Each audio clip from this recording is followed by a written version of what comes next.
Hey, what's going on, guys? eBibs here, Mr. Remote Life. So we are starting our 5 reasons why you need to have a side gig. So come along.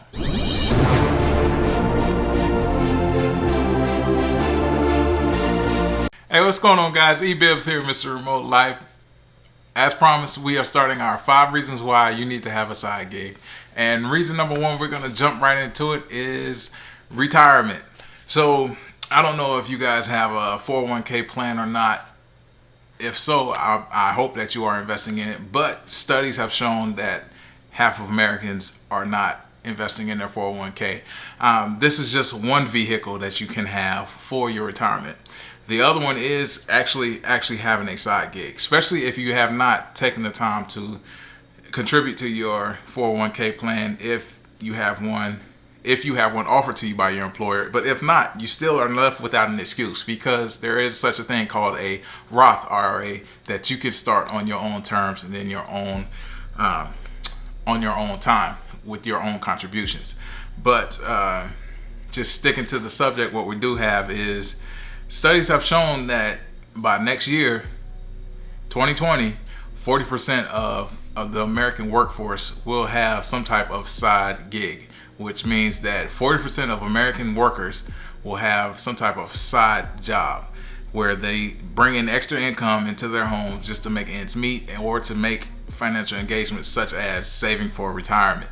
Another study has shown by bankrate.com that over 50% of Americans are losing sleep every night because of financial worries such as, do I have enough saved for retirement?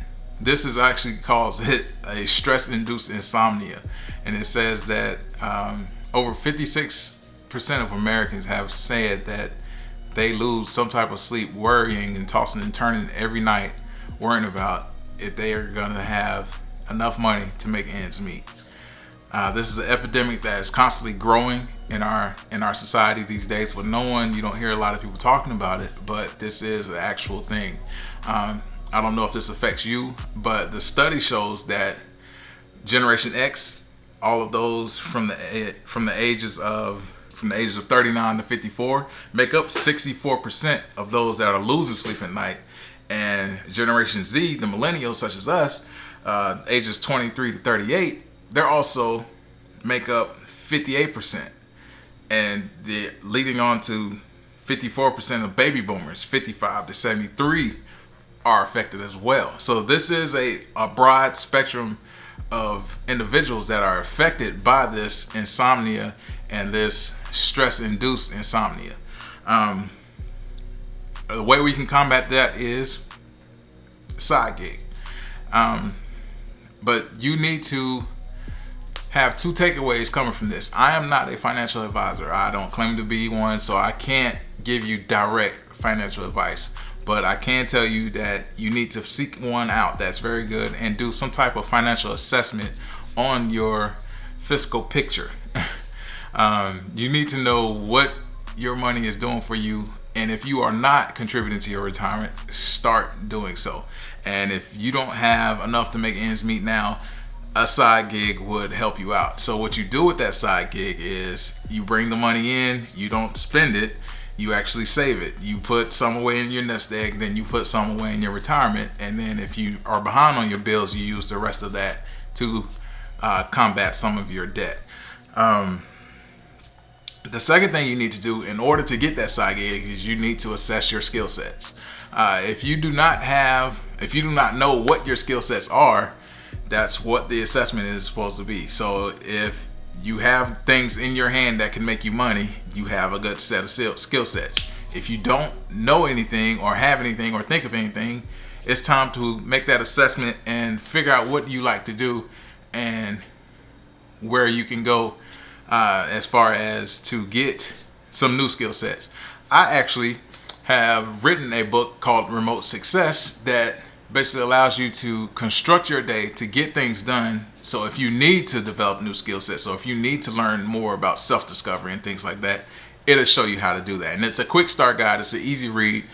It's all, and I'm giving it to you guys for free. The link is right here in the description below. All you gotta do is click the link, drop your email, drop your name, and it'll get instantly sent to your inbox. But onward to saving for retirement. So I've been in the U.S. workforce.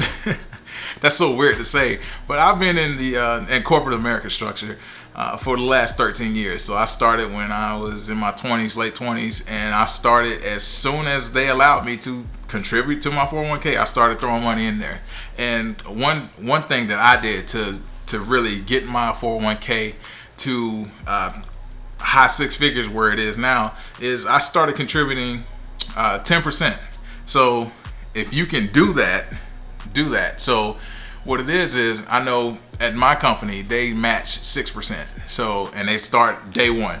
So 6% match, but I was doing 10. So what I did 10% for 3 months, and that gave me a good solid foundation to see how the market responds to what vehicles I have in my 401k as far as my investment vehicles. And that gives you a good way to look at what's going on with your 401k and are you getting the return you want to see. So once then I dropped it down to 6% just because I need the money. But you need to do a quarterly assessment on your 401k or your retirement savings plan just to make sure that you are getting the return that you want to see, and change some things around. If the economy is moving a certain way and you have certain investment vehicles in your 401k, you probably need to shift some things around that's getting the return that you want. So following this strategy, I've actually had a double digit or close to double digit return of investment since I've been working and investing in my 401k.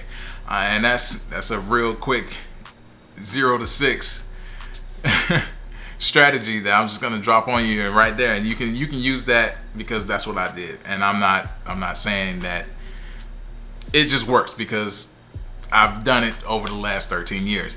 And that's even through the recession of like 2008, 2009. That recession, I still was able to maintain a high level of return on investment because I was moving things around on a quarterly basis. So every 3 months, I'm going in and I'm looking at my 401k, what it's doing, how it's performing, and I'm moving things around, and just to make sure I'm maintaining the actual return on investment. So if you guys got any questions on that, just drop a comment in the link below. I will gladly share my advice to you as far as my understanding of money and banking, because I did study economics in college. But back to this study, one of the additional factors that actually contribute to this stress-induced insomnia is just the simple making ends meet. Because I know that I have a child, he's a young child, but kids are expensive, and they are a costly thing to have to actually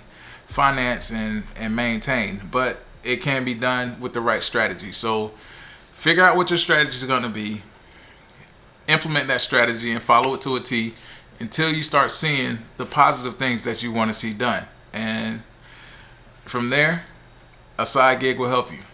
So comment below if you got any questions, and if you haven't already, hit that subscribe button.